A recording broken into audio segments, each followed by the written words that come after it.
C'est le 6 décembre 1989 que la série Doctor Who, jusqu'alors quasiment ininterrompue dans sa diffusion depuis 1963, connut une annulation pour une durée indéterminée. On dit que Sylvester McCoy était des plus mécontents, car il s'était engagé à être le Docteur pour 4 saisons. La décision d'annuler la série revint à Jonathan Powell, nommé depuis peu contrôleur de la BBC, mais il n'eut d'autre choix, car en amont, le show avait été saboté par le précédent contrôleur, un être maléfique qui avait poussé à bout Colin Baker, l'interprète du 6e Docteur, jusqu'à provoquer son départ. Cet être n'était autre que Michael Grade.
Nous sommes en 1984. En Angleterre est diffusée la 21e saison de Doctor Who entre le 5 janvier et le 30 mars. L'ère du 5e Docteur de Peter Davison s'achève, celui-ci ayant décidé de partir apparemment parce que Patrick Troughton, le second Docteur, lui avait conseillé de ne faire que 3 saisons, mais surtout parce que Davison se lassait de la qualité des scripts qui étaient toujours de plus en plus moyennes. Ce qui se ressent au niveau des audiences, même si on ne peut pas dire que l'ère du 5e Docteur ait été mal reçue. Quand Davison est arrivé, les audiences de la série étaient en baisse car le public britannique était dans le même état que moi après la 7e saison du 4e Docteur, à savoir qu'elle en avait plein le dos. Le 5e Docteur va s'attirer la sympathie du public et lors de sa première année, il attire en moyenne 9,2 millions de téléspectateurs par épisode contre 7 millions lors de sa 2e saison et 7 100 000 sur sa 3e. Ainsi, en 84, succède à Davison Colin Baker, qui était apparu dans la saison 20 sous les traits de l'arrogant castellan Maxil et qui, dès son premier épisode en tant que docteur, a marqué les esprits en étant un docteur narcissique, violent et... We all know the fate of alien spy. raciste.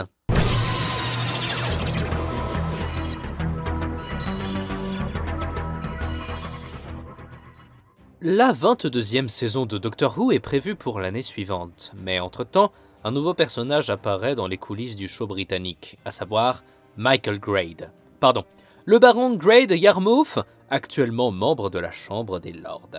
Cet homme, que j'ai désigné comme antagoniste dans la narration du générique, accède au poste de contrôleur de la BBC le 1er septembre 84, et autant dire que la rentrée des classes va piquer comme il faut. Mais avant de dire du mal, je vais rappeler que c'est à lui qu'on doit EastEnders, Howard's Way et Casualty.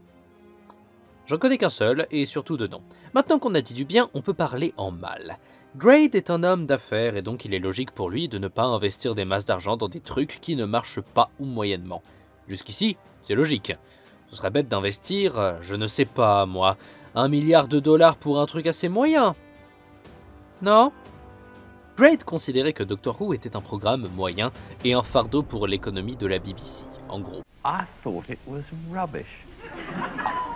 I thought it was pathetic. I mean, I'd seen Star Wars, and I'd seen Close Encounters and E.T., and then I had to watch these cardboard things probably clonking across the floor, trying to scare kids, you know, you just sit and laugh at it.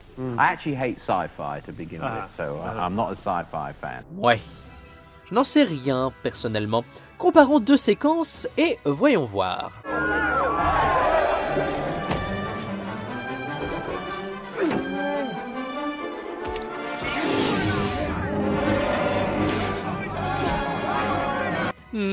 Pas mal. Et de l'autre côté, on a quoi ?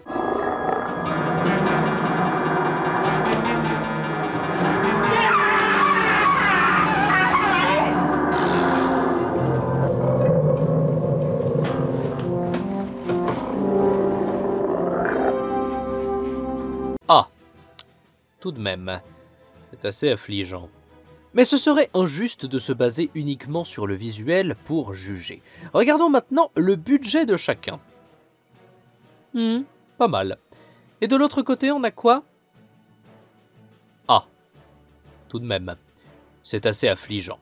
Une première saison de Colin Baker passe, la fameuse saison 22, qui pour le coup tente un nouveau format de diffusion. Ainsi, le format 4x4 épisodes de 25 minutes cède sa place aux 2x45 minutes. Ce qui pour le coup est pas mal. Nous avons donc 6 arcs narratifs qui sont Attack of the Cyberman, Vengeance on Varos, The Mark of the Rani, The Two Doctors, Time Lash et Revelation of the Daleks.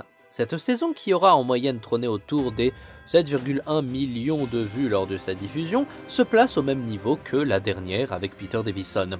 C'est considéré comme un score moyen, mais c'est loin d'être catastrophique malgré la présence de The Two Doctors qui est l'histoire la moins suivie de cette saison. En même temps, est mise en chantier la pré-production de la saison 23 avec les épisodes Arcade, plus tard connu sous le nom de The Nightmare Fair, The Ultimate Evil, Mission to Magnus et Yellow Fever.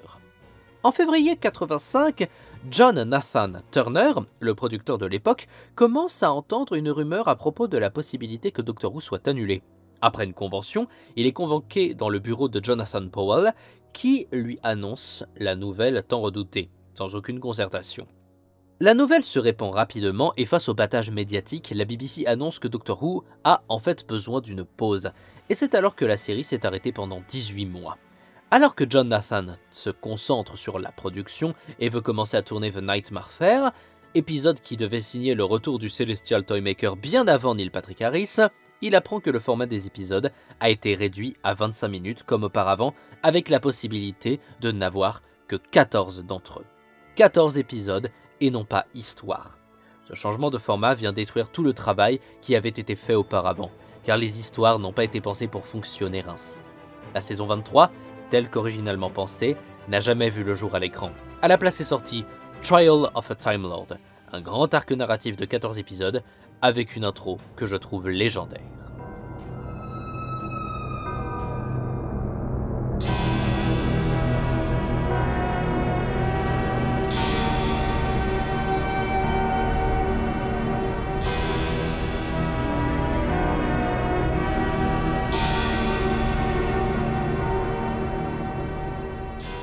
Alors, qu'est-ce qui s'est passé? Eh bien, Michael Grade, voyant que le show tenait tout de même la route, plutôt que de, je ne sais pas moi, investir dans ce dernier pour avoir de meilleures conditions de production, de meilleurs décors, histoire, etc., a décidé de repousser la production de la saison 23 de Doctor Who à défaut de pouvoir annuler la série. Et ce gros recul dans le temps lui a permis d'utiliser le budget de la BBC pour alimenter d'autres programmes qu'il jugeait meilleurs, tout en appauvrissant celui de Doctor Who, ce qui explique pourquoi le nouveau format d'épisode a été abandonné pour revenir à celui de 25 minutes.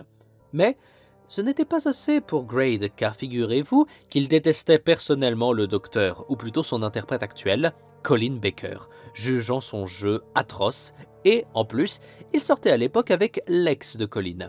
Peter Davison, de son côté, pense que Colin s'est retrouvé coincé dans un conflit entre la BBC et John Nathan Turner, qui, selon Grade, avait rendu Doctor Who violent et lui avait fait perdre sa magie. Quoi qu'il en soit, pour éviter d'annuler la série après la saison 23, Grade impose que Colin Baker soit viré, ce qui advient, et Colin refuse de rester pour tourner sa scène de régénération au début de Time and the Rani. Sylvester McCoy reprend le rôle du Docteur et Grade quitte son poste en 87. Mais le show continue de se casser la figure et ses audiences aussi, avec une moyenne de téléspectateurs réguliers oscillant dangereusement entre 5 et 4 millions, entre les saisons 23 et 26. Le show est toujours coincé dans un format de 14 épisodes de 25 minutes. Jonathan Turner, malgré les reproches qu'on lui fait, est toujours contraint de rester car aucun autre producteur n'accepte de reprendre le show. En août 89, il était clair que Doctor Who ne verrait pas de nouvelle saison avant bien longtemps, et le programme fut donc annulé par Jonathan Powell, le nouveau contrôleur de la BBC, et par Peter Cregeen, le directeur des programmes de la BBC. La pré-production de la saison 27 avait pourtant été entamée, un nouvel intérieur de TARDIS avait été construit, et cette saison devait voir le départ d'Ace, l'arrivée d'un compagnon cambrioleur et la mort du 7e Docteur, vaincu par un adversaire au pouvoir psychique qui lui aura infligé de terribles blessures mentales plutôt que physiques. pour succéder à McCoy, aurait été envisagé Richard Griffiths et Ian Richardson. Mais rien de tout ceci ne verra le jour.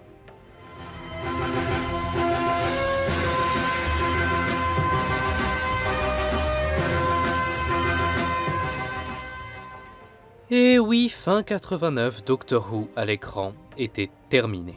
Cependant, l'univers continuait de faire parler de lui. Le Doctor Who Magazine continuait toujours sa publication de comics, poursuivant à sa façon les aventures du 7e Docteur. Celles-ci seront également étayées par l'arrivée en 91 des Virgin New Adventures, une saga de livres ayant relaté l'histoire du Docteur de McCoy jusqu'en 97 avec 60 romans. Et c'est dans leur page qu'est né le personnage par exemple de Bernice Summerfield. Même si Doctor Who à l'écran c'est plus trop ça, une société de production nommée BBV apparaît en 91 également et elle se charge de faire des spin-offs officieux de Doctor Who en vidéo et en audio en employant des acteurs de la série originelle comme John Pertwee, Peter Davison, Colin Baker et Sylvester McCoy qui ne jouaient pas le rôle du Docteur pour autant. Les productions BBV n'étaient pas souvent dans la légalité quant aux droits de la licence Doctor Who, et il en résultait le plus souvent des sortes de contrefaçons faites par amour pour les fans, sans avoir le moyen de véritablement offrir du Doctor Who. Ils ont une chaîne YouTube qui regroupe des interviews et des trailers, et je vous laisse le lien en description pour aller y faire un tour, car c'est une mine d'or.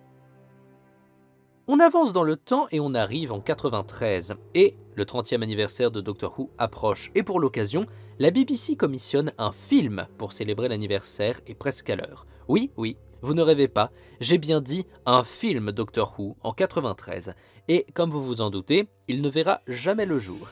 Écrit par Adrian Rigelsford, Doctor Who The Dark Dimension devait mettre en scène surtout le 4e Docteur et un peu les 3e, 5e et 6e et le 7e, ce qui n'enchantait ni Colin Baker ni John Pertwee. Voici le pitch. Loin dans le futur de la Terre, la plupart des humains ont été anéantis. La Terre est laissée en ruine. Les seules personnes restantes sur la planète sont un groupe de résistants qui essaient de chasser la créature responsable de ce ravage. Le groupe fouille une zone et leur chef, Summerfield, trouve soudainement un corps. C'est le 7e Docteur, assassiné par la créature. Après ses funérailles, Summerfield dit aux autres qu'ils doivent finir ce que le Docteur a commencé par eux-mêmes.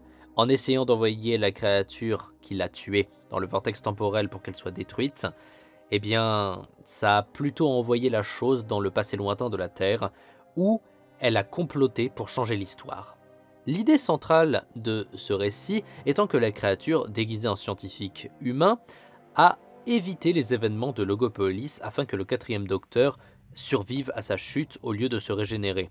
Et ce projet, pour des raisons budgétaires, sera mis à la poubelle et à la place, on aura Dimensions in Time, un crossover dégueulasse avec le soap opéra EastEnders, avec de la 3D dégueulasse, et le fait que ça a été fait pour les Children in Need n'excuse en rien cette horreur et ce générique aussi, mon Dieu. Attendez, je suis certain que si je change un truc...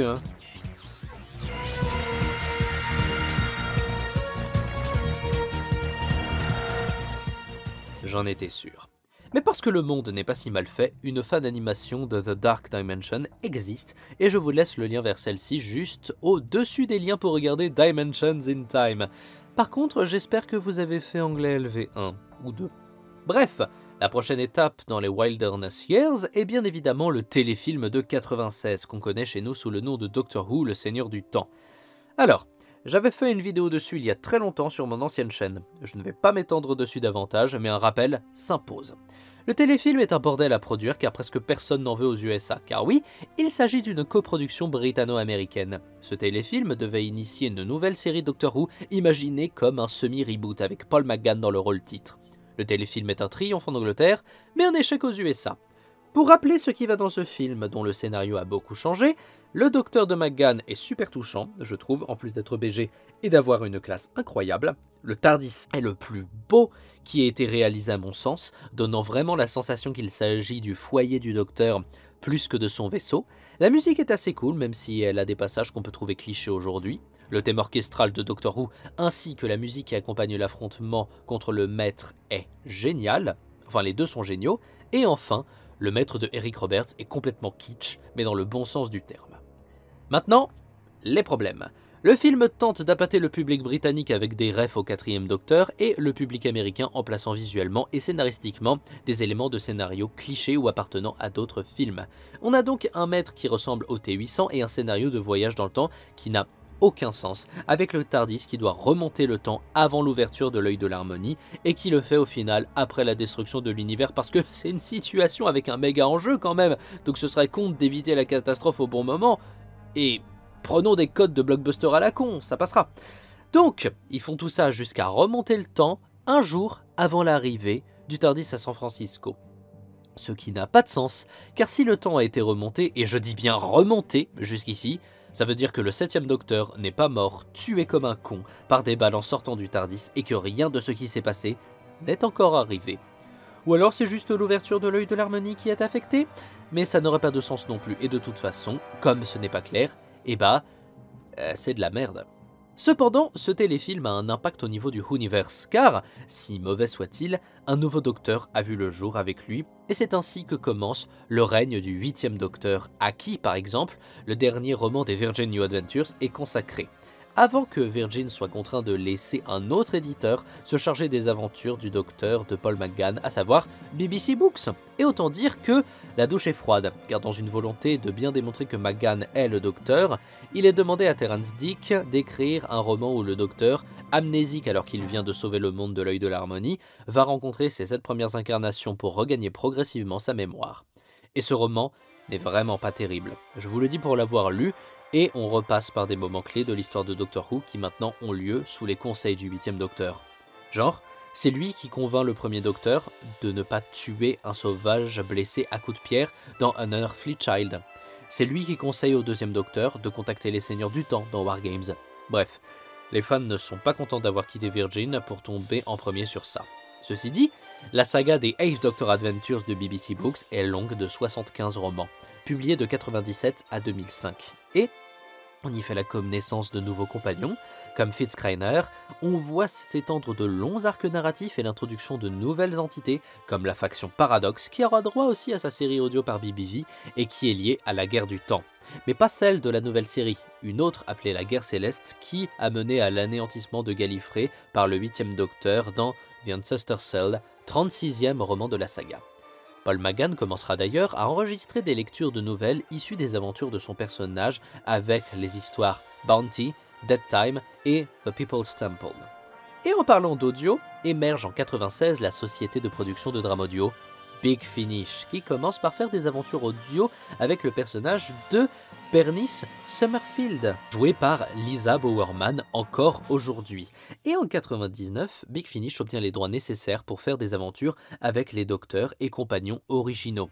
Chez Big Finish, on retrouve tout un tas de gens que vous connaissez déjà si vous suivez mon travail, et surtout le fameux Nicholas Briggs qui auparavant, dans les années 80, jouait le Docteur dans une production de drame audio fait par des fans. Cette saga s'appelle Doctor Who Audiovisuals et c'est sympa à écouter. D'ailleurs, je vous laisse un lien vers une archive internet où tous ces épisodes peuvent être écoutés. Il est amusant que l'idée du Docteur de Nicholas Briggs ait été reprise d'ailleurs dans un comics des aventures du 8e Docteur à cette époque. Pour revenir sur Big Finish, c'est un bonheur qu'ils aient eu les droits pour faire de véritables épisodes de Doctor Who. Grâce à eux, les docteurs classiques ont pu goûter au plaisir de jouer leurs personnages dans de bonnes conditions, avec des scénarios de plutôt bonne qualité. Ainsi, les personnages de Colin Baker et de Sylvester McCoy ont connu une véritable renaissance, et en 2001, McGann rejoint la main range de Big Finish et débute les aventures de son docteur avec des épisodes joués, et non plus des lectures. Aussi, en 97, nous aurons eu droit à Doctor Who Destiny of the Doctors, qui voit la dernière apparition à l'écran du maître du regretté Anthony Henley, et fait le lien avec les événements de l'introduction du téléfilm, en quelque sorte. Get a move on, Slowcoach.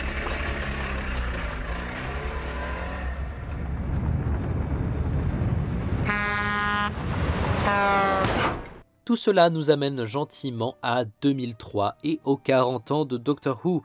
Big Finish fait fort avec son épisode en 3 parties Zagreus, qui poursuit la tradition qu'on avait avec l'épisode des 10 ans et celui des 20 ans, à savoir nous ramener dans une situation liée à Gallifrey et sa mythologie et qui tourne au drame. Pareil la même année, un dessin animé fait sous Flash nommé Scream of the Shalka, avec Richard E. Grant dans le rôle du docteur qu'il avait été dans la parodie de Moffat The Curse of Fatal Death, et toujours cette même année, est annoncé le retour de Doctor Who à l'écran, prévu pour 2005. La suite, vous la connaissez. Doctor Who fait un retour triomphal avec Russell T Davies, qu'on prend pour le sauveur de Doctor Who aujourd'hui, et avec Christopher Eccleston dans le rôle titre. Et aujourd'hui, Doctor Who se porte à merveille. À moins que...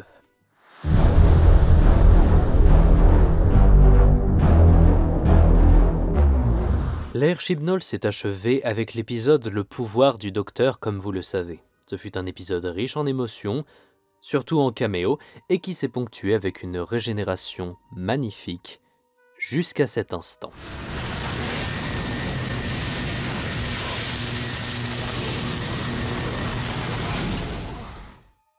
À ce moment, je me suis retenu de hurler devant mon PC, et ce n'est pas une hyperbole.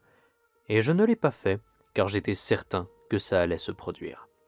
Dès que David Tennant avait été annoncé comme retournant dans le rôle du Docteur pour célébrer les 60 ans de la série, j'étais sûr qu'ils oseraient en faire un successeur temporaire de Whittaker avant de passer à Ncuti Gatwa. Pourtant, je me rassurais en me disant qu'il y avait la possibilité que ce Docteur soit en fait un 10e Docteur alternatif qui débarquerait accompagné par la Rose de son univers, étant donné que Yasmine Finney était annoncée subtilement comme jouant un personnage se nommant Rose, ce qui n'est pas anodin. Mais non, David Tennant est revenu comme 14e Docteur, et ce n'est pas dénué de symbolisme. Durant ces 3 saisons, Jodie Whittaker aura subi le mépris de détracteurs, la descendant pour le simple fait qu'elle soit une femme, la descendant parce que, comme elle a joué dans Broadchurch, elle en a profité pour plagier le jeu de Tennant, parce que oui, à l'époque, quand il y avait encore Peter Capaldi à l'écran dans Doctor Who, c'était déjà prévu qu'elle joue le Docteur, donc il fallait copier Tennant, qui joue comme le Docteur dans Broadchurch d'ailleurs, bien sûr. Et de toute façon, le marketing et la com de la BBC n'a pas aidé à se défaire de cette idée, sortie tout droit du cerveau d'un ignare qui se prend pour un expert en acting et qui démontre juste qu'il n'a aucune idée du travail de comédien. En parallèle de la série, des histoires de Doctor Who voient le jour sur d'autres formats. Jusqu'ici, je ne vous apprends rien. Titan Comics a publié une série d'aventures pour le 13e Docteur, Graham, Ryan et Yaz. Et après un comics spécial Noël, parce qu'il n'y avait plus d'épisodes de Noël à l'écran, Titan s'est mis à faire des histoires multi-docteurs entre le 13e Docteur et le 10e Docteur. On en a 3. Le premier n'est autre que Tale of Two Time Lords, qui se passe pendant Blink et qui n'a franchement aucun intérêt.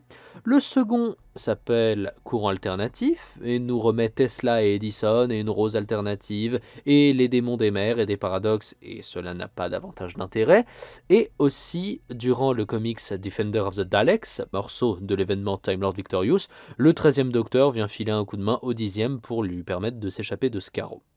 Et aussi, il y a le jeu Edge of Reality, ou Edge of Time, enfin c'est le même jeu, sauf qu'il y en a un en réalité virtuelle, mais c'est le même contenu.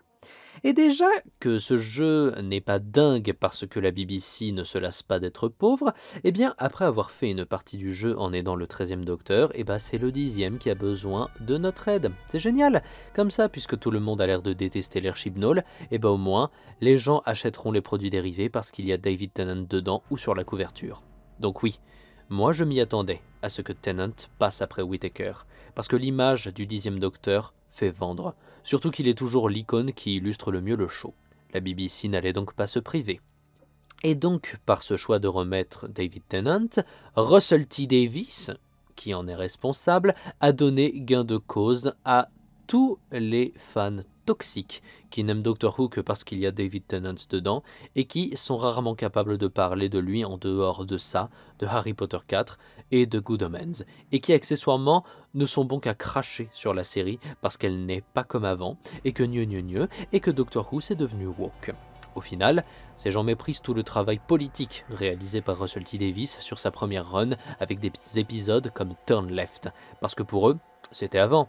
Donc même si c'était progressiste, c'était forcément mieux, alors que ça n'a rien de différent de ce qui se fait aujourd'hui.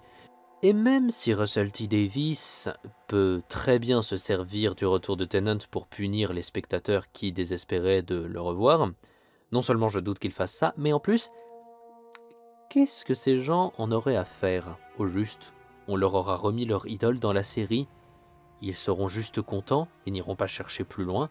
Pour eux, Russell T Davies aura redressé le show, comme en 2005, en arrêtant ces conneries qui consistaient à faire jouer le docteur par une femme qui apparemment est spécialisée dans le plagiat de jeux d'acteurs de Tennant. Donc non seulement Russell T Davies donne ce qu'il veut à ses ennemis, je ne vois pas d'autre façon de le dire, et en plus, il achève le 13e Docteur. Comment l'a-t-il achevé, me demanderez-vous? Eh bien c'est simple. On a eu droit à une régénération, où même les vêtements se régénèrent en cramant. Visuellement, dans ce déluge d'éclairs et d'énergie semblable à des flammes, on voit la tenue de Whittaker brûler pour révéler celle de David Tennant.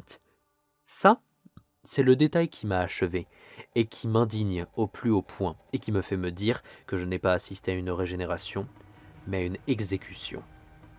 Russell T Davies, à propos de cette curieuse régénération, a déclaré « J'étais très certain que je ne voulais pas que David apparaisse dans le costume de Jodie. Je pense que la notion d'homme s'habillant en vêtements de femme, entre guillemets, la notion de drague est très délicate. Je suis un grand fan de cette culture et de sa dignité. C'est vraiment une chose précieuse. Mais cela doit être fait avec une réflexion et un respect immense. En ce qui concerne Jodie et son docteur, je pense que cela peut ressembler à de la moquerie lorsqu'un homme hétéro porte ses vêtements. Pour y mettre un gros écossais de 6 pieds, on dirait qu'on se paie sa tête. De plus, je vous garantis que c'est la seule photographie que certains journaux imprimeraient pour le reste du temps. S'ils peuvent jouer avec le genre de manière sarcastique ou critique, ils le feront. Nous pourrions avoir le docteur habillé en chevalier, habillé en dieu ou habillé en William Hartnell, et la seule photo qu'ils imprimeraient serait celle de David dans ce qu'ils considéreraient comme des vêtements de femme. Ensuite, cela devient une arme, comme une moquerie des traits féminins, une moquerie de la culture drague. Cela n'arriverait donc jamais. Sachant que David arrivait, j'étais absolument certain que les vêtements se régénéreraient. Rien ne m'aurait fait changer d'avis. D'accord. Alors, dans un premier temps, ce n'est pas parce qu'on se retrouve avec des personnes qui ne portent pas des vêtements allant avec leur sexe social que c'est du drague. Deuxièmement, la tenue de Jodie est très unisexe et pourrait être portée par n'importe qui et ça n'aurait dérangé pas grand monde, je pense que David Tennant porte cette tenue, à part visiblement la presse ultra-conservatrice. À titre de comparaison, Sacha Dhawan était dans la tenue de Jodie pendant l'épisode Le pouvoir du docteur. Et a-t-on eu une myriade d'articles douteux se moquant de la culture drague avec une illustration de Dhawan dans la tenue de Jodie? Non. Après, vu qu'il n'est pas aussi célèbre que David Tennant, ça explique pourquoi on n'a pas eu d'article sans doute. Troisièmement, ça n'aurait pas été respectueux de mettre un Écossais hétéro dans les vêtements de Jodie? Dans ce cas, Jodie aurait dû avoir sa tenue juste après la régénération de Capaldi. Non? Pourquoi laisser une femme dans la tenue d'un grand Écossais? Ah, mais oui, non seulement dans ce sens ça marche moins, mais en plus, Jodie Whittaker n'est ni Peter Capaldi, ni David Tennant, donc la presse s'en fout. Oui, je sais, tout ce que je viens de dire, il faudrait l'adresser à cette presse britannique et pas à Russell T Davies qui sait tout ça, et sait aussi que les journaux prendront un malin plaisir à faire des raccourcis pour se moquer. Sauf que là, c'est Russell T Davies qui s'est dit ça en fait, en imaginant la réaction d'une partie de la presse. Il aurait très bien pu se dire qu'il allait assumer sans problème et voir ce que la majorité des gens auraient vu, à savoir un nouveau docteur dans la tenue de son prédécesseur, ce qui a presque toujours été, sauf cas particulier. Et il aurait vu cela et non pas un grand Écossais dans les vêtements d'une femme. Mais je pense surtout que Russell T Davies voulait que la presse se retrouve avec une photo qui fait vachement meilleure impression, avec un Tennant déjà dans sa tenue plutôt que dans les vêtements de sa prédécesseur, parce que visuellement, ça claquerait moins. Je ne pense pas qu'il était nécessaire de se protéger avec l'argument de la possible moquerie sur la culture drague. Surtout que son alternative, pour éviter de potentielles invectives de la part d'une minorité de journalistes, a été de brûler une femme à l'écran. Il aura brûlé le personnage du 13e Docteur jusqu'à ses vêtements pour que Tennant soit beau dans la presse dans une tenue d'homme hétéro. Et ça non plus, visiblement ça n'a l'air de déranger personne. La tenue d'un docteur est très importante, c'est l'expression de sa personnalité, ça le rend iconique, reconnaissable. Surtout que le choix de la tenue du 13e Docteur est comme celui du 11e ou du 12e, il n'est pas anodin. Sinon, on n'aurait pas eu de séquence pour montrer l'habillage de 11. 12 n'aurait pas passé l'épisode Deep Breath en nuisette, puis dans les vêtements d'un SDF pour à la fin présenter sa tenue à Clara. Et on ne se serait pas attardé sur la séance de shopping de 13. Oui, les tenues des docteurs peuvent avoir des ajustements et de légères modifications, mais restent unies et reflètent l'évolution de leur porteur. Mais là, il ne reste plus rien. Le 13e docteur est parti en cendres. C'est terminé. Et encore, c'est une chance que la BBC n'ait pas un rond, car on aurait pu avoir le droit à une modification d'intérieur de TARDIS si ce n'était pas aussi onéreux à construire. Mais ça, tout le monde s'en fiche, car après tout, Jodie Whittaker n'est pas David Tennant.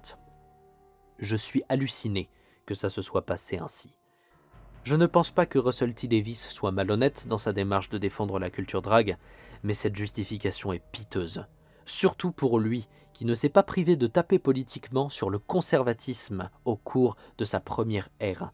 Ça me fait tout drôle de le voir préférer ne pas montrer une chose sous prétexte de la mauvaise image que la presse en ferait, plutôt que de l'affirmer et d'envoyer ces gens au diable, peu importe ce qu'ils diront.